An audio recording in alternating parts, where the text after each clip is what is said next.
ओम शांति। आज प्यारे शिकागो के 27 तारीख के मुरली के मधुर महावाक्य सुनते हैं। बाबा ने कहा, मीठे बच्चे, याद की मेहनत तुम सबको करनी है। बाबा कहते, बच्चे याद की मेहनत तुम सबको करनी है। तुम अपने को आत्मा समझ मुझ बाप को याद करो तो मैं तुम्हें सब पापों से मुक्त कर दूंगा। तुम अपने को आत्मा समझ, बाबा कहते, बच्चे मुझ बाप को याद करो तो मैं तुम्हें सब पापों से मुक्त कर दूंगा। आज प्यारे बाबा ने प्रश्न किया, सर्व की सदगति का स्थान कौन सा है जिसके महत्व का सारी दुनिया को पता चलेगा? सर्व की सदगति का स्थान बाबा कहते कौन सा है जिसके महत्व का सारी दुनिया को पता चलेगा? कौन सा स्थान है? उत्तर में बाबा ने कहा, आबू भूमि है सबकी सदगति का स्थान। तुम ब्रह्मा कुमारी इसके सामने ब्रैकेट में लिख सकते हो, यह सर्वोत्तम तीर्थ स्थान है। आबू सबसे सर्वोत्तम तीर्थ स्थान है। सारी दुनिया की सदगति यहाँ से होनी है। सर्व का सदगति दाता बाप और आदम ब्रह्मा यहाँ पर बैठकर सबकी सदगति करते हैं। आदम अर्थात आदमी, वह देवता नहीं है। बाबा कहते आदम अर्थात आदमी, वह देवता नहीं है। उससे भगवान भी नहीं कह सकते। उसे भगवान भी, आदम को भगवान भी नहीं कह सकते। ओम शांति, डबल ओम शांति, क्योंकि एक है बाप की और दूसरी है दादा की। बाबा कह रहे डबल ओम शांति, एक बाबा की, एक ब्रह्मा बाबा, एक शिव बाबा, एक बाप एक दादा, तो दोनों की है डबल ओम शांति। दोनों की आत्मा है ना बाप दादा। बाबा कह रहे बच्चे दोनों की आत्मा है ना, वह है परम आत्मा और यह है आत्मा। वह भी लक्ष्य बतलाते हैं कि हम परम धाम के रहवासी हैं। बाबा समझा रहे हैं बच्चे हम कहाँ के रहवासी हैं, परम धाम के। दोनों ऐसे कहते हैं, बाप भी कहते हैं ओम शांति, यह भी कहते हैं ओम शांति, और बच्चे भी कहते हैं ओम शांति। बाबा कह रहे जानते हो, बाप भी कहते हैं, दादा भी कहते हैं, सब कहते हैं ओम शांति। अर्थात हम आत्मा शांति धाम की निवासी हैं। यहाँ अलग अलग होकर बैठना है। बाबा कह रहे जब मुरली सुनने बैठते हो, योग करने बैठते हो, तो अलग अलग होकर के बैठना है, माना। बाबा कहते अंग से अंग नहीं मिलना चाहिए, अटैचमेंट ना हो, डिटैच होकर के। अकेले आए, अकेले ही जाना है, अकेले ही होकर के बाबा को याद करना है। बाबा कहते अंग से अंग नहीं मिलना चाहिए, क्योंकि हर एक की अवस्था में योग में रात दिन का फर्क है। प्यारे बाबा ने कहा जानते हो, हर एक की अवस्था में और योग में रात दिन का फर्क है। कोई बहुत अच्छा याद करते हैं, कोई बिल्कुल याद नहीं करते। तो जो बिल्कुल याद नहीं करते वह है पापात्मा। बाबा कह रहे जो बाबा को बिल्कुल याद नहीं करते वो है पापात्मा, तमो प्रधान, और जो याद करते हैं वो हो गए पुण्यात्मा, सतो प्रधान। बहुत फर्क हो गया ना। घर में भले इकट्ठे रहते हैं परंतु फर्क तो पड़ता है ना। इसीलिए ही तो भागवत, बाबा कहते हैं भागवत में आसुरी नाम गाए हुए हैं। इस समय की ही बात है, बाप बैठ बच्चों को समझाते हैं, यह है ईश्वरीय चरित्र जो भक्ति मार्ग में गाते हैं। बाबा समझा रहे जानते हो, सतयुग में तो कुछ भी याद नहीं रहेगा, सब भूल जाएगा। बाप अभी ही शिक्षा देते हैं, ऐसा बनने के लिए बाबा हमको चरित्रवान बनाने के लिए अभी ही शिक्षा देते हैं। सतयुग में तो यह बिल्कुल भूल जाते हैं, फिर द्वापर में शास्त्र आदि बनाते हैं और कोशिश करते हैं राजयोग सिखलाने की, परंतु राजयोग तो सिखा न सकें। बाबा कहते हैं कोई भी मनुष्य मात्र किसी को राजयोग तो सिखा न सके। वह तो बाप जब 5000 वर्ष बाद आकर ऐसे ही कहेंगे, मीठे मीठे रूहानी बच्चों, ऐसे कभी भी कोई मनुष्य को कह न सके। बाबा जब परम धाम से आते हैं तो बाबा कहते हैं मीठे मीठे बच्चों। तो बाबा कहते इस तरह से कोई भी मनुष्य मात्र तो कह न सके। मीठे बच्चे कहेगा क्या कोई? लाडले बच्चे, सिकीलदे बच्चे, तो ये शब्दों का संबोधन बाबा ही करता है कि तुम मेरे बहुत समय के बिछुड़े हुए बच्चे हो। न देवताओं को कह सकते हैं, एक रूहानी बाप ही रूहानी बच्चों को कहते हैं। एक बार पार्ट बजाया फिर 5000 वर्ष के बाद पार्ट बजाएंगे, क्योंकि फिर तुम सीढ़ी उतरते हो ना ऊपर से। बाबा कहते सीढ़ी नीचे उतरते हो ना। तुम्हारी बुद्धि में अब आदि मध्य अंत का राज है। जानते हो वह है शांति धाम अथवा परम धाम। हम आत्माएं भिन्न भिन्न धर्म की सब नंबरवार वहां रहती हैं। बाबा कह रहे जानते हो परम धाम में सब आत्माएं नंबरवार भिन्न भिन्न धर्मों की रहती हैं। निराकारी दुनिया में जैसे स्टार्स देखते हो ना, कैसे खड़े हैं, कुछ देखने में नहीं आता। ऊपर में कोई चीज नहीं, ब्रह्म तत्व है। यहाँ तुम धरती पर खड़े हो, ये है कर्म क्षेत्र। बाबा कह रहे जानते हो ये सारी दुनिया क्या है? कर्म क्षेत्र। हम आत्मा यहाँ कर्म कर रही हैं, पार्ट प्ले कर रही हैं। यहाँ आकर शरीर लेकर कर्म करते हैं। बाप ने समझाया है तुम जब मेरे से वर्षा पाते हो तो 21 जन्म तुम्हारे कर्म अकर्म हो जाते हैं, क्योंकि वहाँ रावण ही नहीं होता। वह है ही ईश्वरीय राज्य जो अब ईश्वर स्थापन कर रहे हैं। बाबा कहते जानते हो वह है ईश्वरीय राज्य जो बाबा आकर के अब स्थापन कर रहे हैं।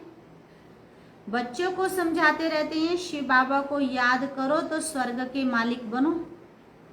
बाबा समझाते हैं शिव बाबा को याद करो तो क्या बनेंगे? स्वर्ग के मालिक बनो। स्वर्ग शिव बाबा ने स्थापन किया ना, पूछ रहे बाबा। बच्चे जानते हो स्वर्ग किसने स्थापन किया? शिव बाबा ने स्थापन किया ना। तो शिव बाबा को और सुख धाम को याद करो, पहले पहले शांति धाम को याद करो तो चक्कर भी याद आएगा। बच्चे भूल जाते हैं, इसीलिए घड़ी घड़ी याद कराना पड़ता है। बाबा ने कहा बच्चे भूल जाते हैं बाबा को, इसलिए घड़ी घड़ी बाबा को याद कराना पड़ता है। हे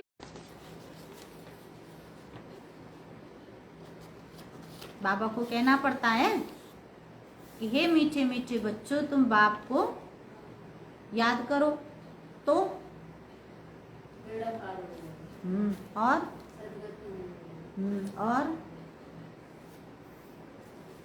और क्या होगा? और जो बाबा मेन बात कहते हैं, जनरल बात कहते हैं, वो तो सुना ही नहीं। बाबा कहता है मुझे याद करो तो विक्रम विनाश हो।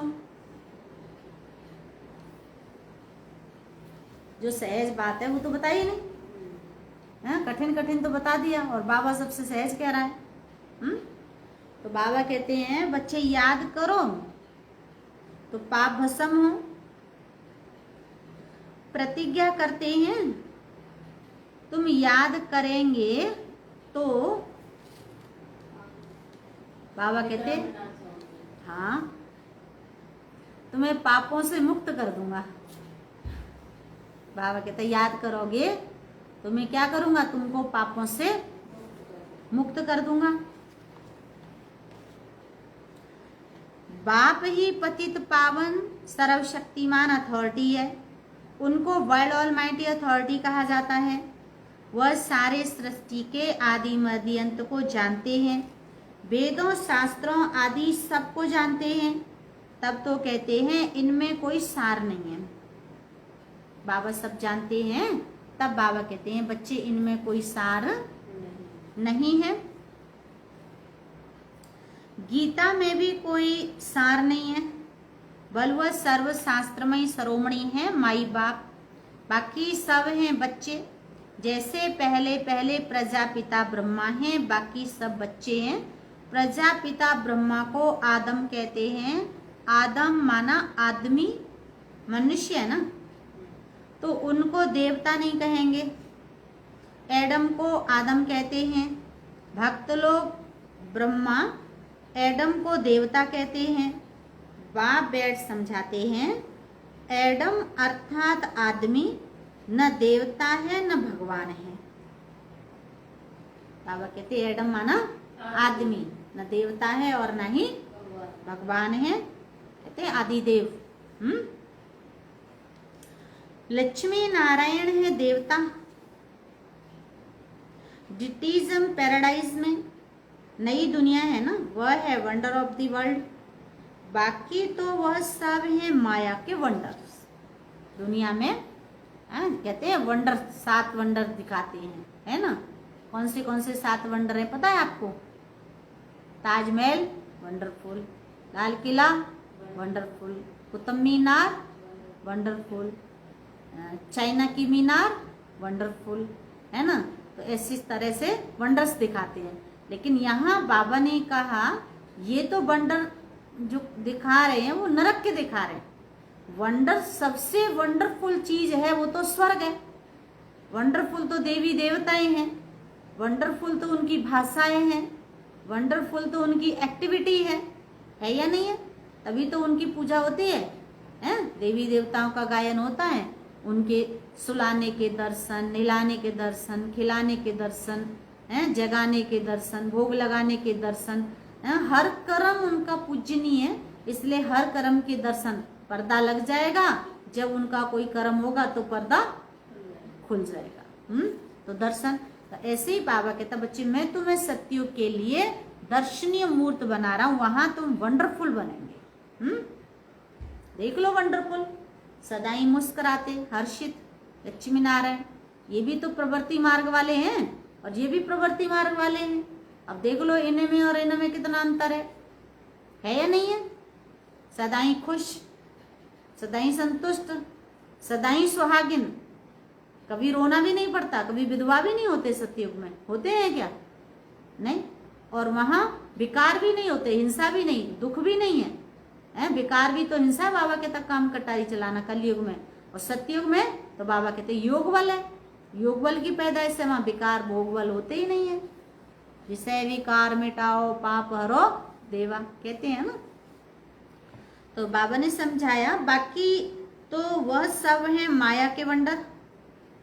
द्वापर के बाद माया के वंडर होते हैं, ईश्वरीय वंडर हैं। हेवन, स्वर्ग, जो बाप ही स्थापन करते हैं, अभी स्थापन हो रहा है। यह जो देलवाड़ा मंदिर है, इसकी वैल्यूज का किसको भी पता नहीं है। बाबा कह रहे जानते हो जो देलवाड़ा मंदिर है उसकी वैल्यू का, देलवाड़ा में क्या विशेष है? ऊपर में नीचे तपस्या करते हुए ऊपर में स्वर्ग दिखाया। दुनिया में कहते हैं ना फलाना चल बसा, स्वर्ग पधारा, देहांत हो गया, ऐसे कहते हैं ना फलाने का देहांत हो गया। माना देहांत किसका हुआ? देह का अंत हुआ, आत्मा तो मरती नहीं, आत्मा तो अमर है ना सदा। बाबा कहता जानते हो ये जो देलवाड़ा मंदिर है इसकी वैल्यू का किसको पता नहीं है। मनुष्य यात्रा करने जाते हैं तो सबसे अच्छा तीर्थ स्थान यह है।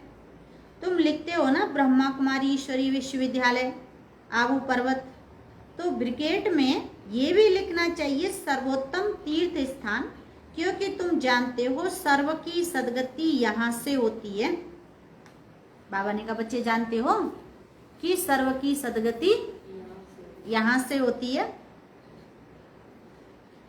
यह कोई जानते नहीं। जैसे सर्वशास्त्रमयी शिरोमणि गीता है, वैसे सर्व तीर्थों में श्रेष्ठ तीर्थ आबू है। तो मनुष्य पढ़ेंगे अटेंशन जाएगा। सारे वर्ल्ड के तीर्थों में यह है सबसे बड़ा तीर्थ, जहाँ बाप बैठ सबकी सदगति करते हैं। तीर्थ तो बहुत हो गए हैं, गांधी की समाधि को भी तीर्थ समझते हैं। तो बाबा कहते हैं जानते हो सब जाकर वहां फूल आदि चढ़ाते हैं। गांधी की समाधि पर सब फूल आदि चढ़ाते हैं। उनको कुछ पता नहीं है, तुम बच्चे जानते हो ना। तो तुमको यहाँ बैठे दिल अंदर बड़ी खुशी होनी चाहिए, तुम हेवन की स्थापना कर रहे हो। अब बाप कहते हैं अपने को आत्मा समझ मुझे याद करो। पढ़ाई भी बहुत सहज है, कुछ भी खर्चा नहीं लगता है। तुम्हारी मम्मा को 1 पाई खर्चा लगा? पूछ रहे बाबा, क्या बच्चे तुम्हारी मम्मा को 1 पाई कोई खर्चा लगा? बिगर कौड़ी खर्चा पढ़कर कितनी होशियार नंबर 1 बन गई। राजयोगिनी बन गई ना। मम्मा जैसी कोई भी नहीं निकली है। देखो बाबा ने क्या कहा, मम्मा जैसी तो कोई भी नहीं निकली है। देखो आत्माओं को ही बाप बैठ पढ़ाते हैं, आत्माओं को ही राज्य भाग्य मिलता है, आत्मा ने ही राज्य गंवाया है। इतनी छोटी सी आत्मा कितना काम करती है। बाबा कहते जानते हो वंडरफुल पार्ट है, इतनी छोटी आत्मा है और पार्ट कितना वंडरफुल बजाती है। बुरे ते बुरा काम है विकार में जाना। बाबा क्या कह रहे हैं बच्चे, बुरे से बुरा काम है विकार में जाना। आत्मा 84 जन्मों का पाठ बजाती है। छोटी सी आत्मा में कितनी ताकत है, सारे विश्वों पर राज्य करती है। इन देवताओं की आत्मा में कितनी ताकत है। हर एक धर्म में अपनी अपनी ताकत होती है ना। देखो प्यारे बाबा ने कितनी अच्छी बात कही। बच्चे जानते हो कि हर एक धर्म में अपनी अपनी ताकत तो होती है ना। तो आत्मा में ताकत है जो शरीर द्वारा कर्म करती है। आत्मा यहाँ आकर इस कर्म क्षेत्र पर कर्म करती है। वहां बुरा कर्तव्य होता ही नहीं। सतयुग में बाबा कहते बच्चे कोई भी बुरा कर्तव्य होता ही नहीं। आत्मा विकारी मार्ग में जाती है तब है जब रावण राज्य होता है। मनुष्य तो कह देते विकार सदैव है ही। तुम समझा सकते हो कि वहां रावण राज्य ही नहीं तो विकार कैसे हो सकते हैं।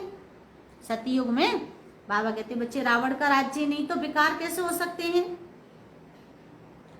वहां है ही योग बल। भारत का राजयोग मशहूर है, बहुत सीखना चाहते हैं, परंतु जब तुम सिखलाओ और तो कोई सिखला न सके। बाबा कहते तुम सिखलाओ और कोई मनुष्य मात्र तो सिखला न सके। जैसे कि महर्षि था, कितनी मेहनत करता था योग सिखलाने के लिए, परंतु दुनिया थोड़ी ही जानती कि यह हठयोगी राजयोग कैसे सिखलाएंगे। देखो प्यारे बाबा ने क्या कहा, दुनिया नहीं जानती कि हठयोगी राजयोग कैसे सिखलाएंगे। चिन्मयानंद के पास कितने जाते हैं, एक बार वह कह दे कि सचमुच भारत का प्राचीन राजयोग शिवाई बीके के कोई समझा नहीं सकते तो बाबा कहते बस। परंतु ऐसा कायदा नहीं है जो अभी यह आवाज हो सब थोड़े ही समझेंगे, बड़ी मेहनत है। देखो प्यारे बाबा ने कितनी अच्छी बात कही। बच्चे इन बातों को सब थोड़े ही समझेंगे, इसमें तो बड़ी मेहनत है, महिमा भी होगी। पिछाड़ी में कहते हैं ना, अहो प्रभु, अहो शिव बाबा, आपकी लीला। अभी तो तुम समझते हो तुम्हारे शिवाई बाप को सुप्रीम बाप, सुप्रीम टीचर, सुप्रीम सतगुरु और कोई समझते ही नहीं। यहाँ भी बहुत हैं जिनको चलते चलते माया हैरान कर देती है तो बिल्कुल बेसमझ बन पड़ते हैं। बाबा कहते हैं ऐसे यहाँ बहुत हैं जिनको चलते चलते माया क्या करती है, हैरान कर देती है, और जो हार जाते हैं वो क्या हो जाते हैं, बेसमझ।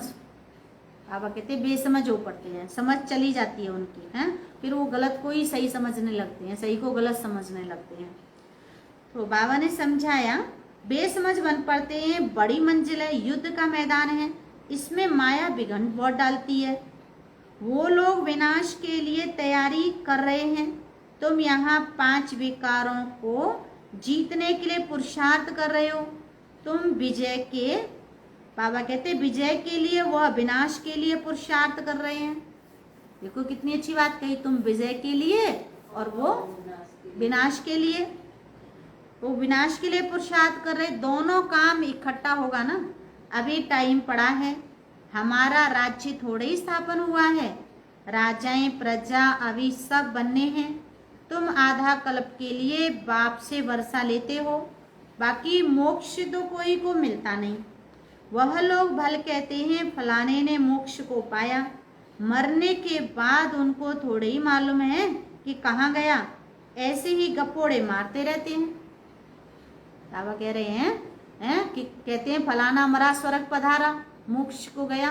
किसने देखा मोक्ष को, ऐसे ही तो अंदाज से ही तो बोलते रहते हैं ना, फलाना मरा स्वर्ग पधारा चल बसा। तो तुम जानते हो जो शरीर छोड़ते हैं वह फिर दूसरा शरीर जरूर लेंगे, मोक्ष पा नहीं सकते। ऐसे नहीं कि बुदबुदा पानी में लीन हो जाता है। बाप कहते यह शास्त्र आदि सब भक्ति मार्ग की सामग्री है। देखो बाबा ने कितनी अच्छी बात कही कि बच्चे जानते हो, क्या जानते हो? शास्त्र आदि ये सब भक्ति मार्ग की सामग्री। हाँ, ये शास्त्र आदि सब क्या है? भक्ति मार्ग की सामग्री है। तुम बच्चे सम्मुख सुनते हो, गरम गरम हलवा खाते हो। सबसे जास्ती गरम हलवा कौन खाते हैं? पूछ रहे बाबा, कौन खाते हैं सबसे जास्ती हलवा गरम? मतलब जब शिव बाबा ब्रह्मा बाबा के तन में आके मुरली सुनाते हैं तो सबसे पहले कौन सुनते हैं? ब्रह्मा बाबा की आत्मा सुनती है। तो सबसे गरम हलवा किसने खाया? ब्रह्मा बाबा ने खाया। हम तो सब बाद में सुनते हैं ना, जब उनके मुख के द्वारा आवाज निकलती है हम तब सुनते हैं, और ब्रह्मा बाबा तो पहले ही सुन लेते हैं, है ना, आवाज निकलने से। अच्छा, ब्रह्मा तो ये बिल्कुल उनके बाजू में ही बैठे हैं, झट सुनते हैं और धारण करते हैं, फिर यही ऊंच पद पाते हैं। सूक्ष्म वतन में वैकुंठ में उनका ही बाबा कहते हैं जानते हो साक्षात्कार करते हैं। यहाँ भी उनको भी देखते हैं। बाबा कहते इन आंखों से बाप पढ़ाते तो सबको हैं, बाकी है मेहनत की बात।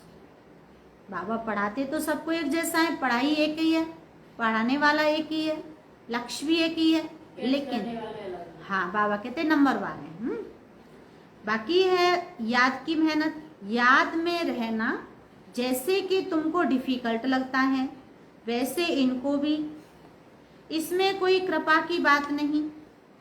बाप कहते हैं हमने लोन लिया है, उनका हिसाब किताब दे देंगे, बाकी याद का पुरुषार्थ तो इनको भी करना है।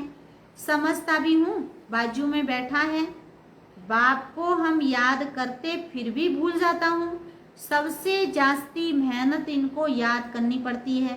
युद्ध के मैदान में जो महारथी पहलवान होते हैं, जैसे हनुमान का मिसाल है, तो उनकी ही माया ने परीक्षा ली, क्योंकि वह महावीर था।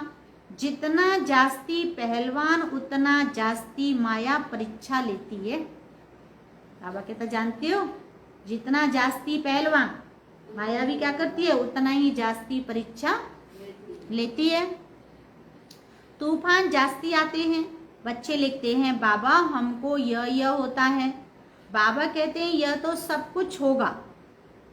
बाबा ने समझाया बच्चे ये तो सब कुछ होगा। बाबा रोज समझाते हैं खबरदार रहना।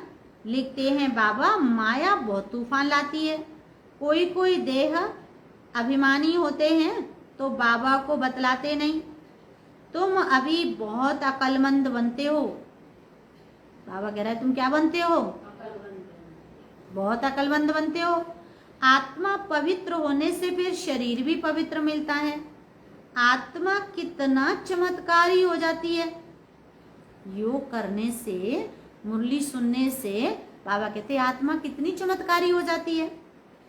पहले तो गरीब ही उठाते हैं। बाप भी गरीब निवास गाया हुआ है। बाकी तो वो देरी, बाबा कहते वो लोग देरी से आएंगे। तुम समझते हो जब तक भाई बहन नहीं बने हैं तो भाई भाई कैसे बनेंगे? जब तक भाई बहन नहीं बने हैं तो भाई भाई कैसे बनेंगे? प्रजापिता ब्रह्मा की संतान तो भाई बहन ठहरे ना। फिर बाप समझाते हैं भाई भाई समझो, यह है पिछाड़ी का संबंध। फिर ऊपर भी भाइयों से जाकर मिलेंगे। फिर सतयुग में नया संबंध शुरू होगा। वहां पर साला, चाचा, मामा आदि बहुत संबंध नहीं होते। सतयुग में बाबा कहते बहुत सारे संबंध नहीं होते। संबंध बहुत हल्का होता है, फिर बढ़ता जाता है। अब तो बाप कहते हैं भाई बहन भी नहीं, भाई भाई समझना है। नाम रूप से भी निकल जाना है। भाई बहन समझेंगे तो नाम रूप याद आएगा। तो बाबा कहते बच्चे तुम्हें क्या करना है, नाम रूप से भी निकल जाना है। बाप भाइयों आत्माओं को ही पढ़ाते हैं। प्रजापिता ब्रह्मा है, तब भाई बहन हैं। श्री कृष्ण तो खुद ही बच्चा है, वह कैसे भाई बहन बनाएंगे। गीता में भी यह बातें नहीं है। ये है बिल्कुल न्यारा ज्ञान। ड्रामा में सब नूद है, एक सेकंड का पार्ट न मिले दूसरे सेकंड से। बाबा कहते जानते हो कितने मास, कितने घंटे, कितने दिन पास होने हैं, फिर 5000 वर्ष के बाद ऐसे ही पास होंगे। कम बुद्धि वाले तो इतनी धारणा कर न सकें। इसलिए बाप कहते हैं ये तो बहुत सहज है, सहज है, लेकिन ये भी तो नहीं होता है ना बच्चों से, है सहज भी नहीं होता। बाबा ने समझाया बच्चे बहुत सहज है। अपने को आत्मा समझो, बेहद के बाप को याद करो। पुरानी दुनिया का विनाश भी होना है। बाप कहते मैं आता ही तब हूं जबकि संगम। बाबा कह रहे मैं आता कब हूं, जब दुनिया में संगम होता है। संगम आत्मा परमात्मा दोनों का मिलन। तुम ही देवी देवता थे ये जानते हो। तो जब इनका राज्य था तब और कोई धर्म नहीं था। अभी तो इनों का राज्य है नहीं।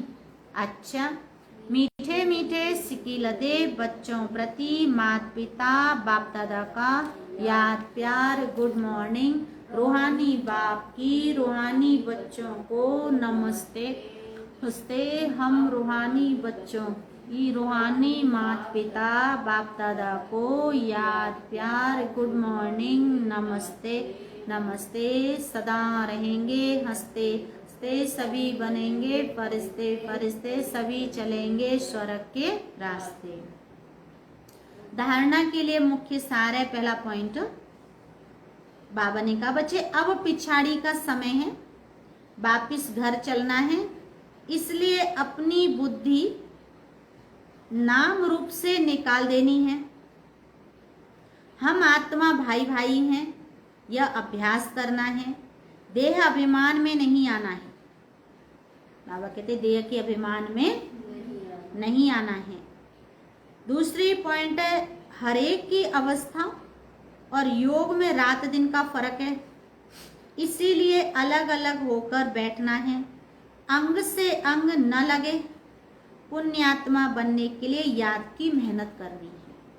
तो प्यारे बाबा ने कितनी अच्छी बात कही कि बच्चे पुण्यात्मा बनने के लिए याद की मेहनत करनी है। आज का वरदान है बाप के प्यार में अपनी मूल कमजोरी कुर्बान करने वाली ज्ञानी तू आत्मा भव। बोलेंगे बाप के प्यार में अपनी मूल कमजोरी कुर्बान करने वाले ज्ञानी तू आत्मा भव। तो बाबा ने स्पष्ट किया, बाप दादा देखते हैं अभी तक 5 ही विकारों के व्यर्थ संकल्प मेजॉरिटी के चलते हैं। ज्ञानी आत्माओं में कभी कभी अपने गुण व विशेषताओं का अभिमान आ जाता है।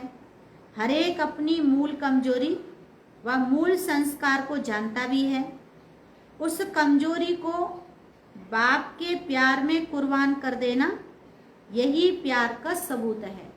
मूल कमजोरी को बाबा के प्यार में कुर्बान कर देना यही प्यार का सबूत है। स्नेही व ज्ञानी तू आत्माएं बाप के प्यार में व्यर्थ संकल्पों को भी न्योछावर कर देती हैं। स्लोगन है सोमान की सीट पर स्थित रह, सर्व को सम्मान देने वाले माननीय आत्मा बनो। स्वमान की सीट पर स्थित रह, सर्व को सम्मान देने वाले माननीय आत्मा बनो। तो आज प्यारे बाबा के 27 तारीख के मुरली के मधुर महावाक्य सुने और आज का विचार सुनते हैं। 27 सितंबर। अन्य आत्माओं को प्रेम व दया का दान भी एक तरह का दान ही है। अन्य आत्माओं को प्रेम व दया का दान ही क्या है? दान ही है। Om Shanti.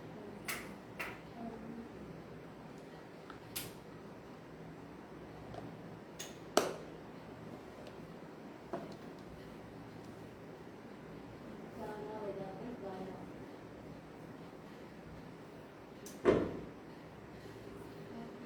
Play by USB drive.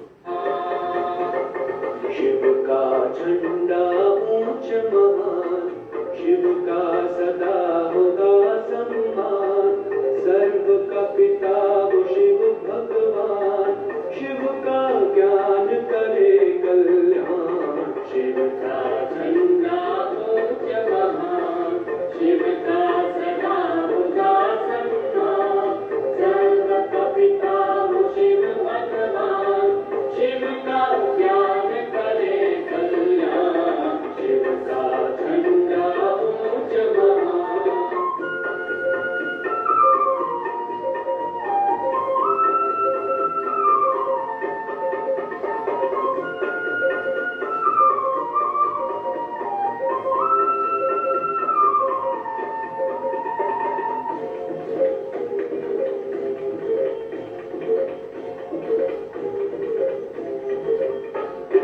सब झंडों को एक करे जो, ओ ये झंडा न्यारा है।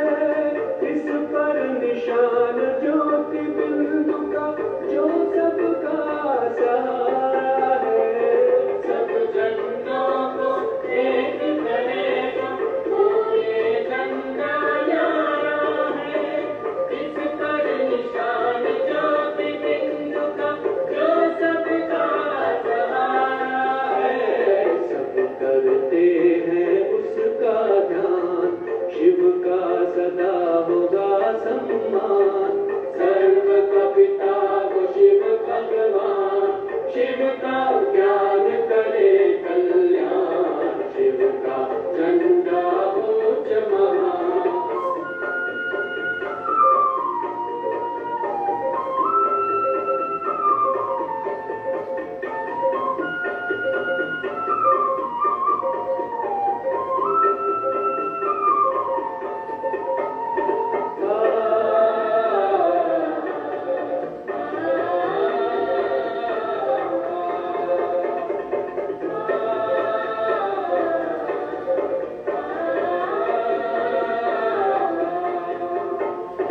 यही झंडा इस दुनिया में सुख शांति बरसाता है। हर मानव को मुक्ति, जीवन मुक्ति की राह दिखाता है। यही झंडा इस दुनिया में सुख शांति बरसाता है। हर मानव को मुक्ति, जीवन मुक्ति की राह दिखाता है।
शांति।